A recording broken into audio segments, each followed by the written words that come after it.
Now it's the Aldrich Family on NBC. But first, this is Bob McKenzie.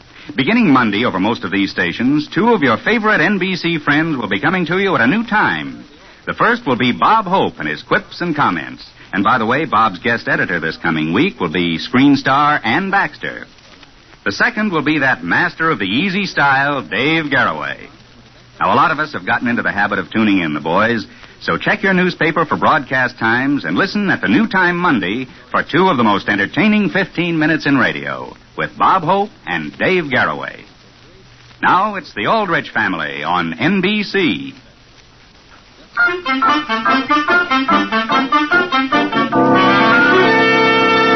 Hen-ree Al-drich. Coming, Mother.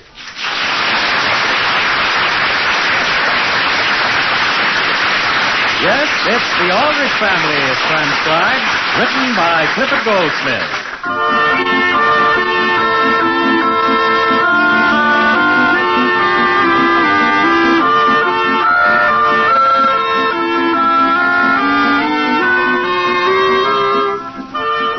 The everyday existence of an average teenage boy like Hen-ree Al-drich is always a very complicated affair. Life is one crisis after another. And if the normal run of problems isn't baffling enough, there are always adults around to make things even more difficult. The scene opens in the Aldrich breakfast nook, and the time is morning. Well, Sam, it's good to have you downstairs again. Thank you, Alice. Oh, good morning, everybody. Henry, don't you know you shouldn't whistle? Why not, Mary? Don't you realize Father's just recovering from a virus attack? Oh. Did it disturb you, Father?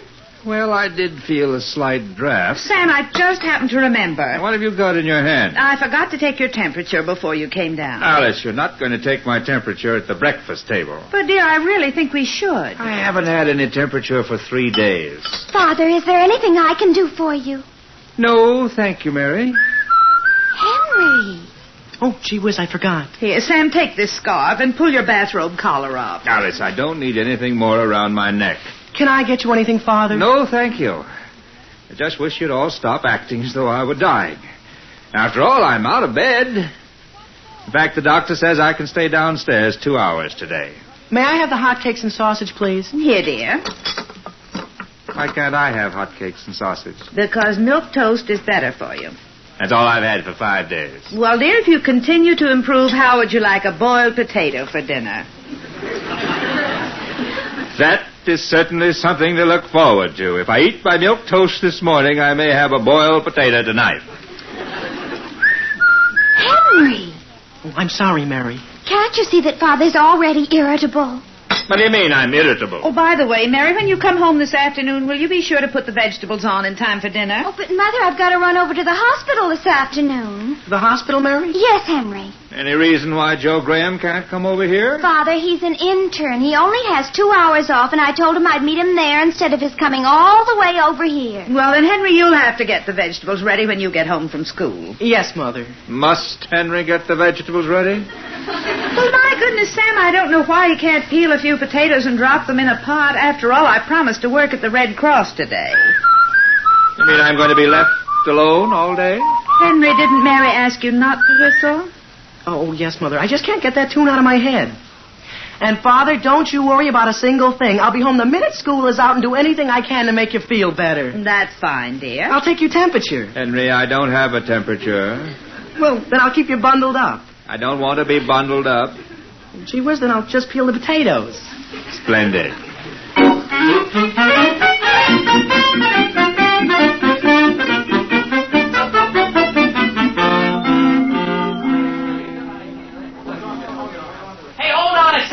Hey, Henry, wait a minute. I'll walk down the hall with you. Well, hurry up. We'll be late for biology. You done your assignment for today? Well, I sort of glanced through it, Homer, but that's all right. I don't have to know it. What do you mean you don't have to know it? Homer, I got Miss Walker's system all figured out. Now, haven't you ever noticed what she does? Sure. What? Well, she always calls on us alphabetically. That's a fact. And last time she stopped way down in the K's. Oh, no, Henry, you're wrong. She stopped with W, and there's only one other person after that before she comes to Aldrich. Are you sure about that, Homer? Well, sure, I'm sure. That's why I studied last night. Today she's a cinch to call on the A's and the B's. Well, gee whiz, let me start studying this. Well, you haven't time to cram now, Henry. The bell's going to ring any minute. But once, Homer, once back last November, she got up to W and then started going backwards. Well, how do you know she's going to do it again? Well, she might, Homer. She just might. Boy, I pity you if she doesn't, though, Henry. This is the last period of the day, and she'll make you stay after school. But, Homer, I just can't stay after school today. Why not? Well, I have to go right home and peel my father. What? I mean the potatoes. Well, what do you have to peel potatoes for? Because we're going to eat them. Oh. Come on, cut it out. Homer, you know what I think I better do, maybe? What? Get an excuse to go home and just skip biology. Well, what do you tell Mr. Bradley? Well, I'll just tell him frankly that I've got to put the potatoes on. But, Henry... Homer, you go on to class. I'm going to go into Mr. Bradley's office here. Henry, will they take potatoes for an excuse? Well, I don't know why they wouldn't. They're perfectly legal. Well, so long, Henry. So long. Was there someone you wanted to see, Henry? Yes, Mr. Bradley. If you haven't got anything on your mind. Yes. Come in. Yes, sir. Mr. Bradley, I'd like to be excused from biology today. You would? What for? Well, I've got to help my mother get some vegetables ready. I see. You feel vegetables are more important than biology? Well, but I've also promised to get home and take care of my father. Your father is ill? Yes, sir. How serious is his illness? Well, he was running a temperature of 103. 103? Yes, sir. That was about 4 days ago, and nobody knew what it was when I left this morning. The doctor wouldn't say, eh? My father wouldn't even let anybody near him with a thermometer. Well, I'm sorry to hear that about your father. Yes, sir. Henry, is there any reason why your mother couldn't prepare the vegetables? Well, no, Mr. Bradley, not under ordinary circumstances. But she can today, though. She's out working. Working? Your mother's out working, Henry? Yes, Mr. Bradley. She feels that at a time like this, it's the least she can do. Well, I didn't know about that. Your sister Mary isn't working, though, is she? Oh, no, sir. Couldn't she help at home?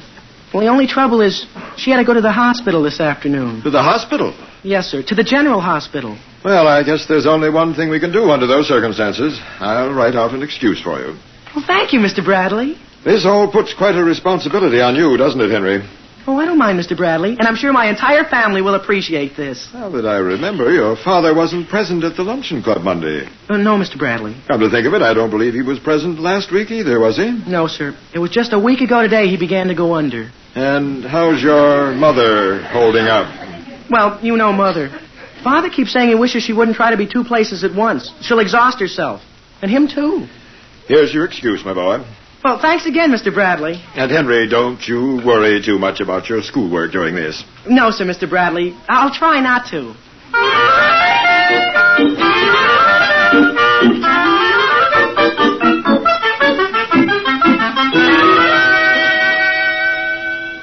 Can I get you anything else, Father? No, thank you. I have my book here. Is your pillow all right? Yes, thank you. Here, I'll throw one more blanket over you. Henry, I don't want any more blankets. Now, please let me read. Well, just in case you do want anything, I'll be right here. Now, where'd I leave my knife? What are you doing, peeling potatoes right here next to my bed? I spread a newspaper on the floor, Father. You know what, Father?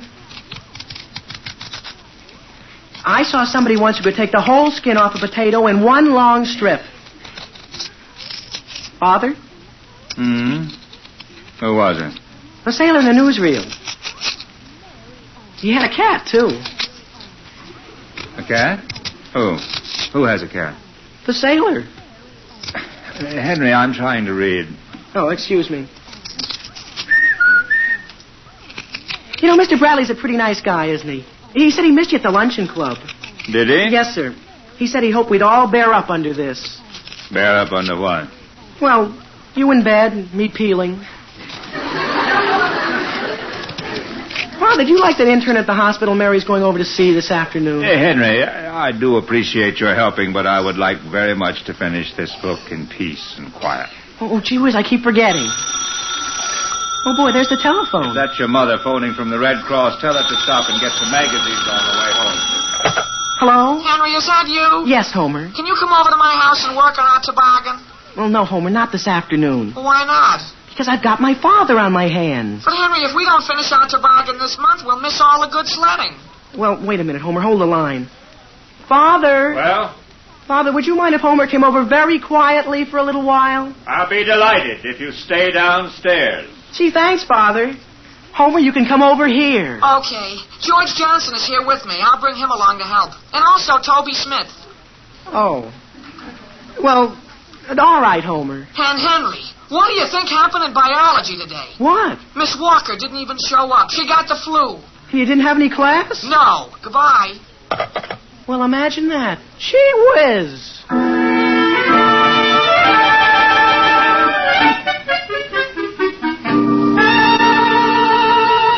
Hello? Hello? Hello? Is that you, Johnson? Yes? This is Bradley up at the high school. Yes, Bradley. You're on my committee at the luncheon club, aren't you? Your committee? The sick committee. Oh, yes. Johnson, I got some bad news this morning. Well, who is it? Sam Aldrich. He's laid up. Sam Aldrich is? And just between ourselves, Johnson, it's apparently rather serious. No. Oh, yes. In bed with a high temperature. And his wife's out working. His daughter's in the hospital. Oh, you don't say so. Yes. Evidently, from what his son said, the family's been having a hard time just making ends meet. But, Bradley, I always thought Sam Aldrich was pretty well fixed. So did I. Probably everything's been piling up until this is what you might call a knockout blow. Well, well. And here's what I suggest. Why don't we send flowers to Sam and to his daughter, too? Good idea. She's at the General Hospital, I believe Henry said. Will you take care of that, Johnson? Well, I certainly will. Only I have a better suggestion, if you don't mind. Yes? Well, instead of sending flowers to Sam, why don't we send something for the whole family? Say, a basket of canned goods? You don't think he'd mind? Oh, we don't have to say where it came from, do we? Good idea. Take care of it, will you? I sure will. Goodbye, Johnson. Come in. Are you busy, Mr. Bradley? You wish to see me, Miss Rumford? Mr. Bradley, is there any reason why, when the Board of Education buys window shades, they can't buy good window shades? I beg your pardon? I'm speaking of the shades in the school cafeteria. Those that are up won't come down, and those that are down won't go up. Miss Rumford, please sit down a moment. Yes, Mr. Bradley. That is all you have on your mind? But, Mr. Bradley, there are 14 windows in the cafeteria. I'm afraid, Miss Rumford, some of us don't know what trouble really is. But you have Venetian blinds, Mr. Bradley. That is not what I'm referring to. Miss Rumford, let me tell you about a student in this school. His father, we all supposed, was one of the most successful practicing lawyers in town. It now appears, however, that the man is in desperate straits. What's the matter with him? The last I heard, he had a temperature of 103 that was still rising. And there is a daughter in the General Hospital. And his mother works out. And the boy himself has to do all the cooking for the entire family. And yet some of the members of the faculty here have been jumping on the boy for not being able to keep his mind on his studies. Is that right? While the rest of us go around complaining because a window shade that's down won't go up. Hello, Bradley's office. Oh, this is Johnson again. I just had another idea. Yes, Johnson? I've been talking with the rest of the committee. Why don't I pick you up and we'll go over and call on Sam Aldrich this afternoon in person? Good idea. He's probably all alone. Sure. We'll cheer him up a little. Right. And Bradley. Yes, Johnson? Why don't I try rounding up our barbershop quartet?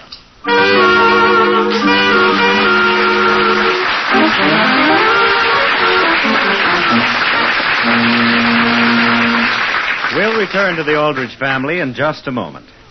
Fight communism by joining the Crusade for Freedom, the independent movement of the American people which supports Radio Free Europe and Radio Free Asia. These two freedom networks are shattering the isolation which the Kremlin has imposed on its slave states. As a private enterprise, Radio Free Europe and Radio Free Asia can hit hard. Exiles speak to their own countrymen, weakening the Reds' morale and authority. They identify informers, denounce brutality, ridicule and expose the falseness of the communist line. They spike the hate and lie campaign of the Soviets against the free world and spread news the communists would try to suppress. Religious and educational programs meet the spiritual and intellectual needs of its listeners. Broadcasts to youth tell the truth about communism and the free world. Help build more transmitters for Radio Free Europe and expand the operation of Radio Free Asia. Send your contribution to Crusade for Freedom, care of your local postmaster.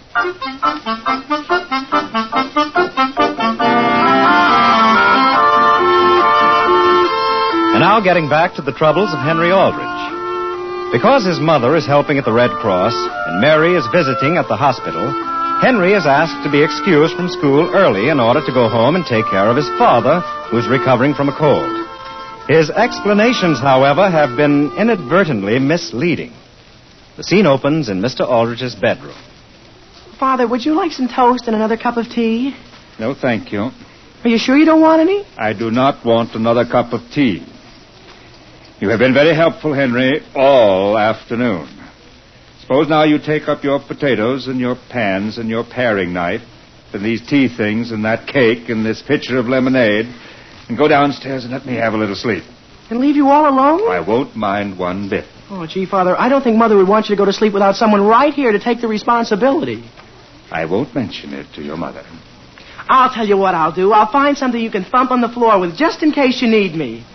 And I wonder if there's anything here in this closet. Henry, please, just forget I'm even up here. Here, Father, which would you rather have, this umbrella or this baseball bat? I don't care either one. Well, go ahead, tell me. After all, you're the one that's going to have to do the thumping. I said either one. Well, I guess the bat would make the most noise. All right, then, give me the bat. Well, here, I'll give you both and you can make your own choice. Now I'll just take this tray down. What was that? The top of the butter dish. Oh, well, I'll get it. It's right here by your bed. Just leave it there. Yes, sir. Now, goodbye for now. Whoops. Oh, I'll come back to that one, too. You needn't come back for it. Just leave. And if you don't look out, you're going to drop another. I got it. You don't have to worry about a thing, Father.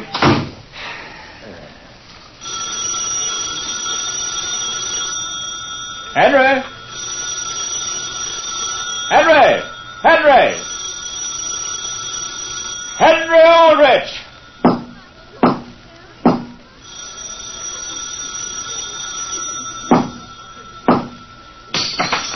That's a fine thing. Hen-ree! Were you calling on my phone? I was. Please answer the telephone. Oh, yes, sir. Then pick up what's left of this butter dish. Yes, sir. Hello? Hello? Who is it? What number did you call, please? Father, what number did you call? I didn't call any number. Well, I guess you called the wrong one. Operator, it's our mistake. Well, isn't that strange? Listen, Father, what do you think I found downstairs? What? Well, just as I went down, I happened to see somebody running off the front porch. So I opened the door, and there was a great big basket of groceries. Why did the boy leave them at the front door? Well, I don't know. It's canned goods and oranges, and there's 2 chickens. Good. Apparently your mother's planning to have a real dinner for me for a change. And right on top of this basket, there was a card. What does it say? Head up, chin up, chest up, grin. Step up, buck up, pep up, grin. Why would the grocer leave a message like that? Probably the price of chicken has gone up again. Will you please pick up that broken dish? Oh, yes, Father. Ouch! Well, imagine that. What's the matter? Oh, it's all right. I just cut my finger on a piece of the dish. Let me see it. It isn't anything. If it's as deep as it looks, you'd better put something on it. Well, I'll get something in the bathroom. Don't worry about it, Father. Hen-ree! Hen-ree! Hen-ree! Hen-ree, where are my slippers? Hello? May I speak with Mrs. Aldrich, please? Mrs. Aldrich isn't here. Is this Mr. Aldrich? It is. Well, this is Miss Rumford, the cafeteria manager up at the high school. Yes? Mr. Aldrich, do you suppose Mrs. Aldrich would like a part-time position in our lunchroom? I beg your pardon? It wouldn't pay a great deal, of course, but she'd get her lunch free, and after all, that would help. Will you say that again very slowly, please? Father, did you see the iodine anyplace? Henry, I'm talking on the telephone. What was that, Mr. Aldrich? I'm sorry, but my son is just hurt. Oh, isn't that too bad? My goodness, troubles never come singly, do they? What was that? Why don't I call when Mrs. Aldrich comes in from work and talk to her then? That would probably be best. Yes, goodbye. Goodbye. Father, do you realize you're out of bed? Did you find the iodine? No, sir. Come into the bathroom with me. Well, just look, Father. Come with me. And who do you suppose that could be at the front door? I have no idea. I'll go down. Hey, Henry! Is that you downstairs, Homer? Yes, come on down. The gang's here to help finish out your bargain. I am somebody down. Now, wait a minute.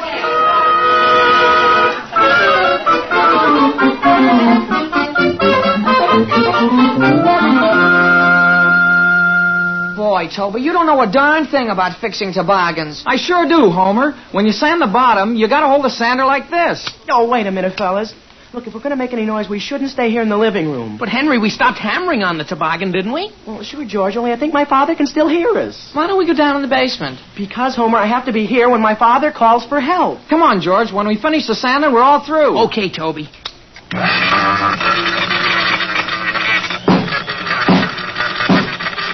Oh, gee whiz. I'm sorry, Father.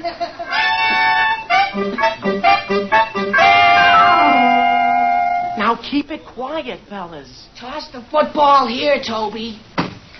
Now to me, Homer. Yeah.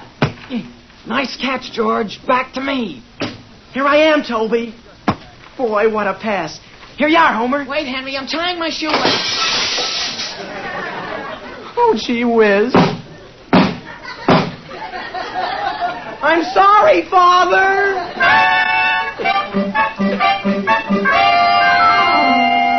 Here's the rest of the string beans, Henry. Gee, thanks, George. Are we all through here in the kitchen? Sure, Homer. The potatoes are peeled, the lettuce is washed, and the string beans are strung. Where'll we put them?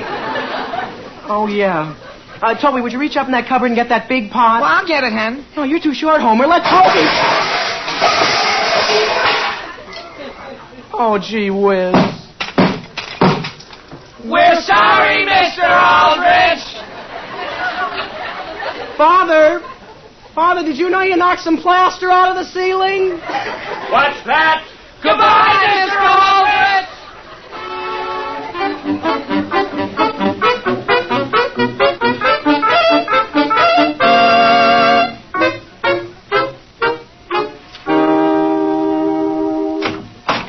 Hello there, Henry. Gee whiz, Mr. Bradley. Howdy, son. How do you do, Mr. Johnson? You don't suppose we could step upstairs and say hello to your father, could we? Why? Is he asleep? Henry! No, I guess he isn't. We go right up these stairs here? Yes, sir. We're right up there. Now, don't you overdo, Henry. You've got quite a load there these days on those shoulders of yours. I? Sam's place is certainly run down. Did you see that broken window? I know. And plaster all over the floor. Didn't I tell you to send those boys home? It's only us, Sam. Who? A committee from the luncheon club. Well, Johnson. Hello, Bradley. How'd you happen to come over? Just thought we'd drop in and see how you are. Well, I must have stepped on a plate here on the floor. Didn't Henry pick that up? Oh, that's all right, Sam. Sleeping dogs lie, eh? Well, sit down. No, we can't stay but a minute, Sam. Hey, don't step on that piece of toast. Yes. Thanks for the warning. You know, Sam, I can say it sincerely. You never looked so well in your life. And I feel well. I feel fine. Oh, that's keeping up the old spirits. You aren't worried, are you? Who, I? Worried? We tried to round up the barbershop quartet for you. Well, I never felt better. The barbershop quartet? Sam, why didn't you let us know about all this? Well, I figured it was one of those things. I better grin and bear it alone. Isn't that like him, Bradley? The same old Sam. Sam, they say it never rains, but it pours. But remember this, it always shines afterwards. Yeah. Well, I suppose we'd better be going. Yes, Bradley. We probably tired him as it is. You've tired me. Goodbye, Sam. Take care of yourself. Well, I certainly appreciate your coming over. And don't worry, Sam. I never worry. Goodbye. There, Johnson is a man of courage. He's still young, Bradley. Vigorous. He can start all over. Say, let's go back to his room for a minute. What for? Well, no reason why I can't throw a little business his way, is there? Sam... Oh, did you leave something? As soon as you get on your feet, old man, drop into my office. I'd like to have a little talk with you. Oh, certainly. I'll be glad to give you any help I can. Hello, dear. Oh, Alice. Well, for goodness sake, Mr. Bradley. How do you do? And Mr. Johnson. Well, Mrs. Aldrich, you're looking well. And how is Sam feeling? Have a nice, quiet day, dear. Quiet isn't the word. Well, you're not used to being alone. Sam, how do you like my new coat? Oh, you bought that coat today? Yes, dear. I worked so hard I had to do something to cheer myself up. Well, Mrs. Aldrich, it's very good looking. Yes, it certainly is. Alice, where'd you get enough money to pay for it? I charged it. But look at what I brought you, Sam, to make up for it. What is it? Some travel folders. I think it'd do you a world of good, dear, if you took a trip to South America. South America? South America? South America? Yes. Alice, how could I possibly afford a trip to South America? I'd go with you. Oh, isn't that like a Bradley? No matter how things look, she's always the one to joke about it. Hello, Father. Hi, Mary. Oh, how do you do, Mr. Johnson, Mr. Bradley? Well, how do you do, Mary? Father, look at the lovely flowers that were sent to me at the hospital. To you? Yes, and it's the strangest thing. All the card said was, to a brave little girl. Probably Joe Graham sent them to you as a joke. Mary, are you home from the hospital for good? For good? How long were you there? About 3/4 of an hour. Well, isn't that fine? Why don't we all sit down? I confess I'm a little You tired. have a hard day, Alice. Oh, I wouldn't work this hard for anyone but the Red Cross. Mrs. Aldrich, did you say the Red Cross? Yes, with the war in Korea, it's the least anyone can do. Yes. You've been working at the Red Cross? I certainly have. Yeah. Yes. Well, isn't that fine? Bradley, I think maybe we better be going. Yes. Mother, did you order that big basket of groceries down in the kitchen? What basket? I'm sure the store must have sent them by mistake. Mary, supposing you give us that basket and let us return it to the store for you. Oh, would you mind, Mr. Bradley? Somebody must have gotten things confused. Yes, somebody must have. Well, goodbye, Sam. Goodbye. Goodbye. Goodbye. Alice, I don't know what to make of all this. Make of what, Sam? Mother, Father, what do you think's just been delivered? What? A ton of coal. And there's another poem with it. I didn't order any coal. It's from the Centerville Luncheon Club. Sam, will you please tell me what's going on here? And will someone please tell me why those two men acted as though I'm dying? Well, that's what I say. This afternoon when I went into Mr. Bradley's office, he didn't even know you'd been sick. Henry, when you went in there, what did you say to Mr. Bradley? Nothing. I just told him I had to peel the potatoes. Mother, Miss Rumford just arrived to help us get dinner. Get dinner? Our dinner? Yes, she said Father told her on the phone that Henry was hurt. Sam, what did you say to Miss Rumford? Alice, before this goes any further, get me some aspirin in an ice bag.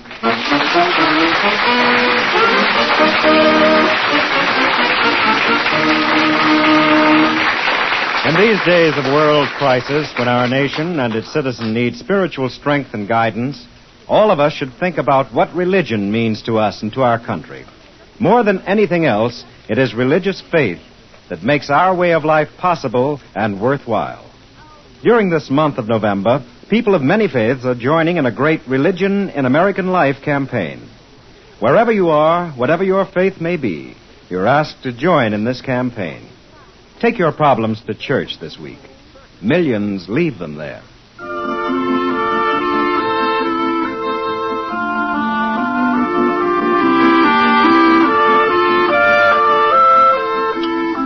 Henry, you peeled the potatoes very well. Thank you, Mother. Now, who could that be? I'll go see Father. You're tired, aren't you, Sam? That is an understatement. It's been a hard day, Alice. All I want now is a little quiet. Well, you can go to bed right after dinner, dear. Father? Yes, Henry? There are 4 men out on the porch, and one of them has a pitch pipe.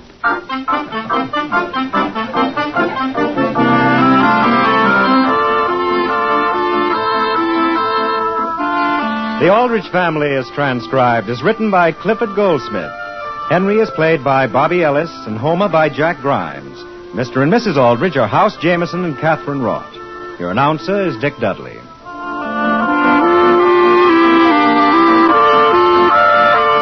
Listen again next week, same time, same station, for another sparkling half hour with the Aldrich Family. Good night, everybody.